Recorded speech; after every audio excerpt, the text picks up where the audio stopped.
آپ نے ایک دن اللہ کی بارگاہ میں ہاتھ اٹھا کر دعا کی، اور اس دعا کو قرآن کریم فرقان مجید میں اللہ تعالیٰ نے انہی الفاظ کے ساتھ ذکر کیا۔ حضرت ابراہیم علیہ السلام نے اللہ کی بارگاہ میں ہاتھ اٹھا کے دعا کی کہ رب ہب لی من الصالحین۔ کیا دعا کی؟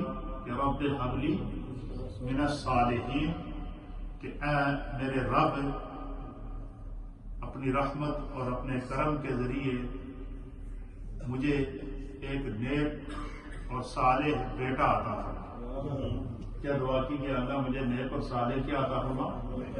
اس آیت کے تحت مفسرین اور محدثین نے لکھا ہے کہ جس شخص کو اولاد نہ ہو اور وہ چاہے کہ اللہ تعالیٰ اسے اولاد عطا فرمائے، تو وہ اس آیت کو جو ہے وہ اس کا اول آخر درود شریف پڑھ کے اس آیت کا وظیفہ کرتا رہے خداوند قدوس۔ اس آیت کے تحت جب بھی دعا مانگے اور دعا میں یہ آیت ضرور پڑھے، رب ہب لی من الصالحین۔ بڑی مختصر اور آسان دعا ہے یہ، رب ہب لی من الصالحین، رب ہب لی من الصالحین، رب ہب لی من الصالحین۔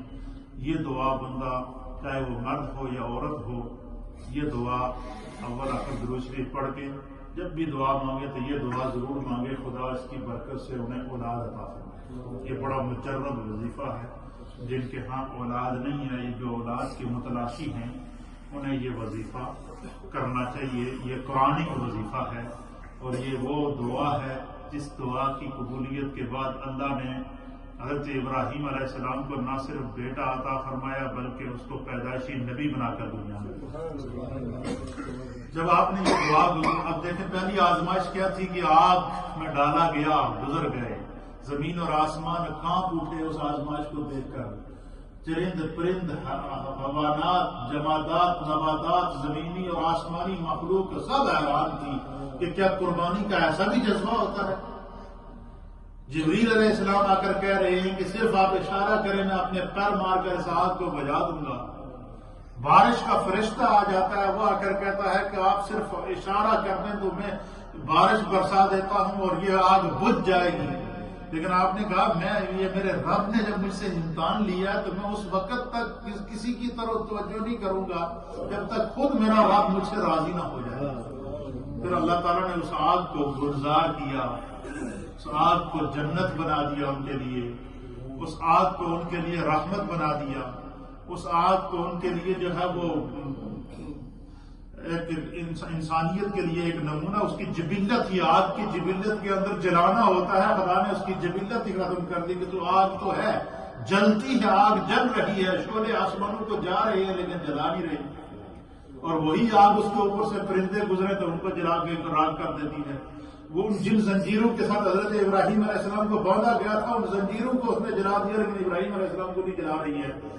تو اب جب یہ دعا کی کہ رب ہب لی من الصالحین، اے اللہ مجھے نیک بیٹا عطا فرما، تب قرآن حکیم فرقان مجید کا یہ پارہ نمبر 23 ہے۔ کتنا نمبر پارہ ہے؟ اور اس کی سورت ہے سورہ صافات۔ تو سورہ صافات کی یہ آیت نمبر ہے 100 نمبر آیت ہے۔ حضرت ابراہیم علیہ السلام نے کیا دعا کی کہ رب ہب لی من الصالحین، اے اللہ مجھے جو ہے وہ نیک بیٹا عطا فرما۔ اب اللہ تعالیٰ اس منظر کو بیان کرتا ہے کہ جب میں نے اپنے خلیل حضرت ابراہیم کی اس دعا کو قبول کیا، اللہ فرماتا ہے فَبَشَّرْنَاهُ بِغُلَامٍ حَلِيمٍ، ہم نے ابراہیم کو خوبصورت حلم والے بیٹے کی خوشخبری دی۔ اب یہاں جو بات سمجھنے کی ہے وہ بڑی مزیدار ہے، آپ سنیں گے آپ کا ایمان تازہ ہو جائے گا۔ عقیدے کی بات یہاں آئی ہے اس لیے میں اس کو کروں گا، آگے بھی وہ بھی آ رہی ہے۔ اور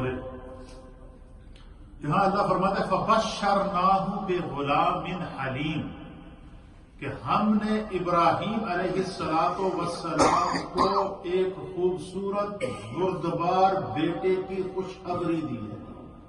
اور وہ جو بیٹے تھے وہ کون تھے؟ حضرت سیدنا اسماعیل علی نبینا علیہ السلام۔ دوسرے مقام پر اللہ تعالیٰ نے آپ کی حضرت ابراہیم علیہ السلام کی حضرت اسماعیل علیہ السلام کی پیدائش کی خوشخبری کو ان کے نام کے ساتھ نقل فرمایا ہے۔ پھر اسی طریقے اب یہاں پر ایک نبی کی پیدائش کی اللہ خوشخبری دے رہا ہے۔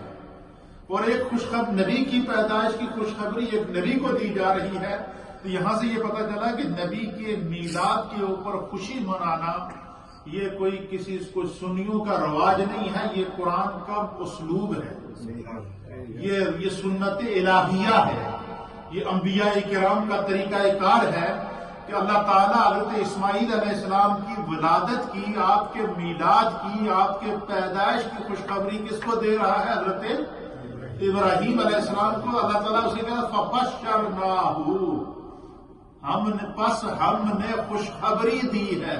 تو پتہ چلا نبی کی ولادت پر خوش ہونا یا نبی کی ولادت کی خبر سن کر خوش ہونا یا نبی کی ولادت کی خبر سن کر اس پر خوشی منانا یہ کوئی رواج نہیں ہے، یہ عبادت ہے، اور یہ عبادت ایسی عبادت ہے، یہ ایسا ثواب ہے، یہ ایسا بیان ہے جس کو خود خدا نے بیان فرمایا۔